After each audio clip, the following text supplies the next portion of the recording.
Hey everybody, I'm Jeremy. I'm the Guitar Hunter. This is a Fishman Loudbox Artist. This is a monster of a little acoustic amp.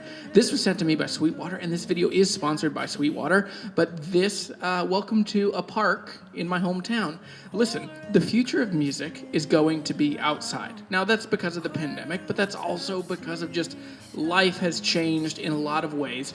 And so I want to highlight something that will help you play outside. Now, this is going to be a review of the Fishman Loudbox, but it's also going to be a larger conversation about what gear needs to have certain features, certain attributes about these things that help you play better outside. Because if you're anything like me, church is outside, restaurants are outside, lots of things are going to be outside, and we're coming into glorious springtime. So anyway, I'm going to play a song, and we're going to hear how this thing sounds, and then we'll dig into more of the features and all those things. Thanks for watching. Subscribe down below. I'm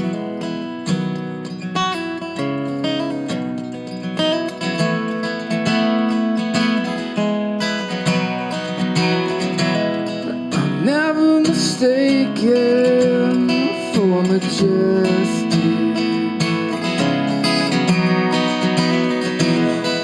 whimsical and wonderful.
I didn't think about it until I was singing this song. I wrote that song about this park when I was 17.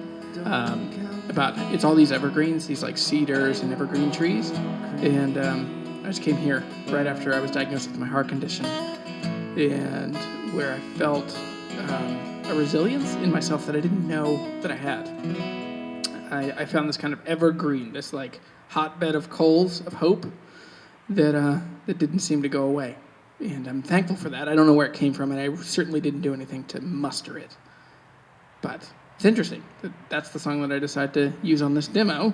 All that work setting up that shot, and then I moved the camera over here. So this is the Fishman Loudbox Artist. Now, this is a tiny little guy. It's not super light, but it's also not heavy. 2 channels, there are effects on either side. There are a ton of features for this that make it really helpful for playing outside.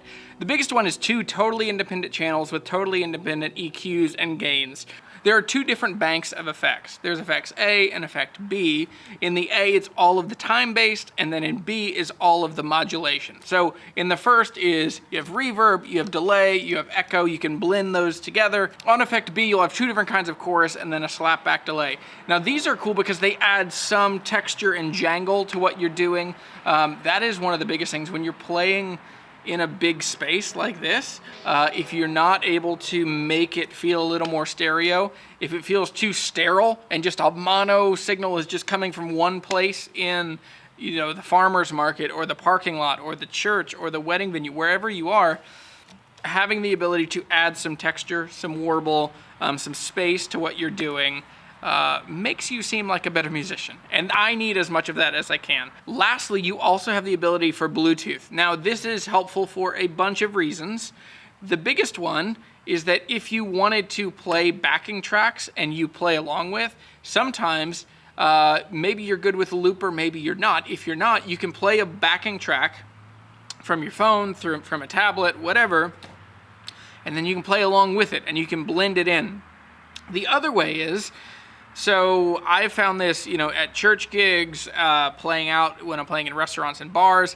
There's a time where my fingers are sore. I've played 15 songs. It's time for me to take a break. I can play music through this on Bluetooth, And from there, I can then go to the bathroom and I can go get a drink and I can just eat dinner and take a small break and come back.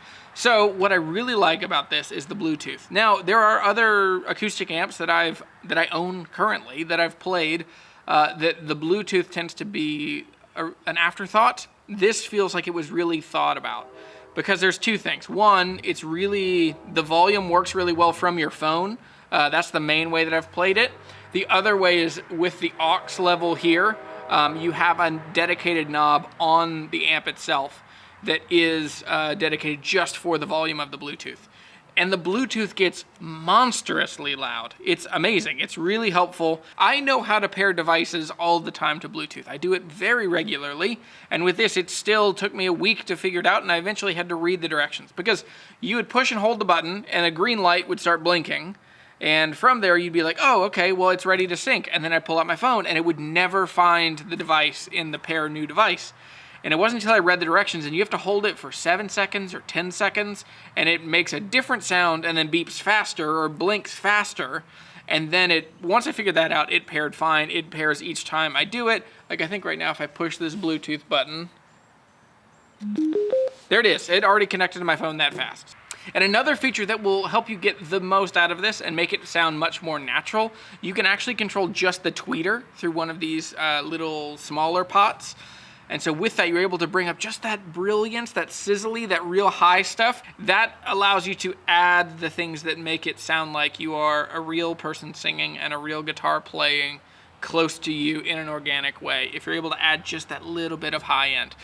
So one of the things that is really awesome on the back of this is that you have 2 separate channels with 2 separate effects loops. So that way, if you want to run just effects on your vocals or just effects on your guitar, or if you have 2 guitars, you have 2 vocals, however you want it to be, there's a ton of control here. You also have DIs out for each channel, which that's awesome, because then if you want to just send your guitar out to the house and you want to leave vocals high here so you can use this more like a monitor, it's very cool. You have a DI out on each one. Now, you also have a mix DI out, which normally older amps, that's all they would do. They would just stack together whatever you've done and they would just run it out through the same one. So that's a super helpful. The other one is the aux input. So this is technically like a sneaky third because the aux volume on the front is used for Bluetooth, but if you'd want to run another input. But all in, this thing is cool. It's not that heavy. It's not as light as some of the new, the new Fender acoustics. It's not quite as light as that, but like I'm sitting here and I can just pick it up. So it's not bad. It's a very tidy, very small box. The only things that I don't particularly like, so let me run through a very quick what's good about this thing, what's bad about this thing, and if you're in the market, should you buy this thing? A 3-question gear review. What I like about this, I like the size. I like there is so much control for tone. There is so much control for effects and Bluetooth. The Bluetooth is astounding, like I said. It is loud, it is intuitive. It's not without issues. I'll talk about the issues here in a second. Other things I really like about this is just, it's a generally good looking thing.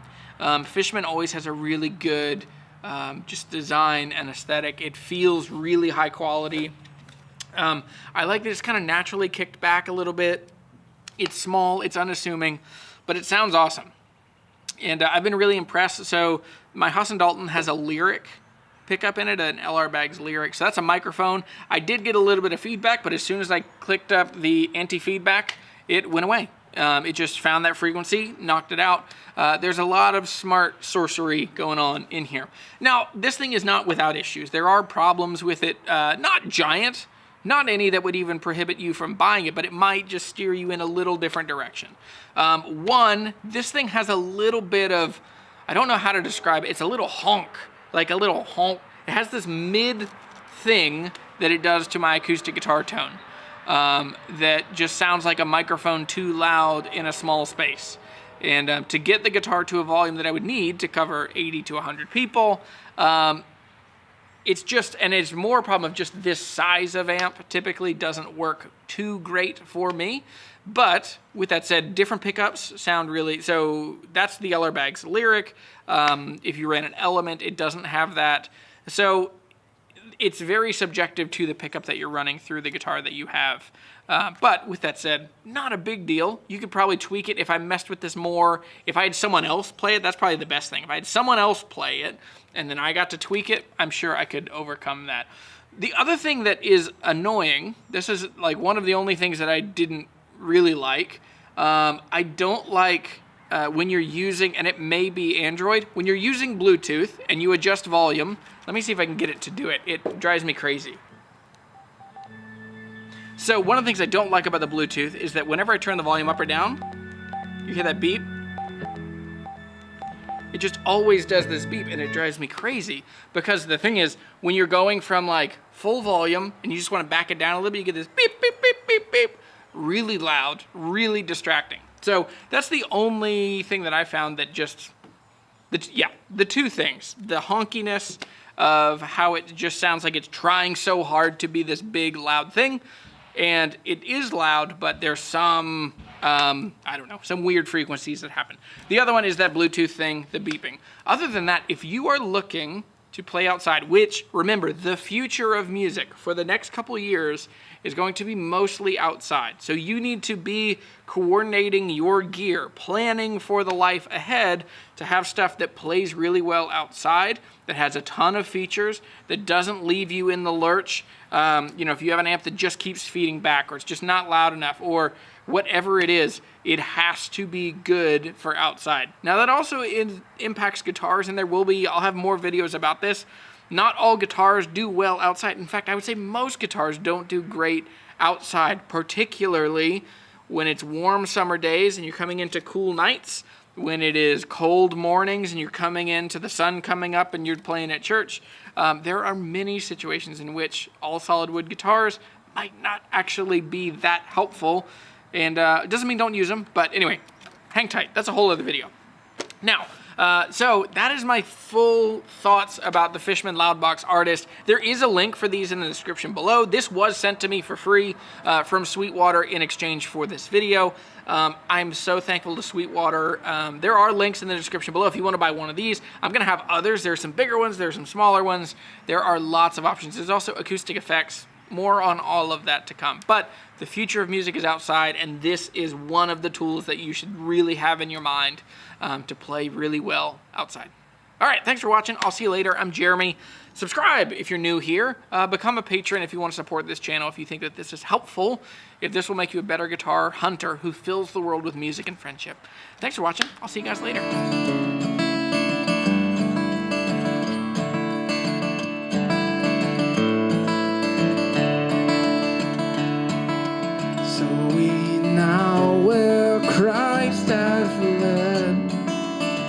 Following our exalted head, made like him we rise.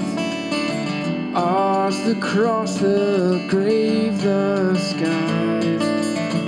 Alleluia.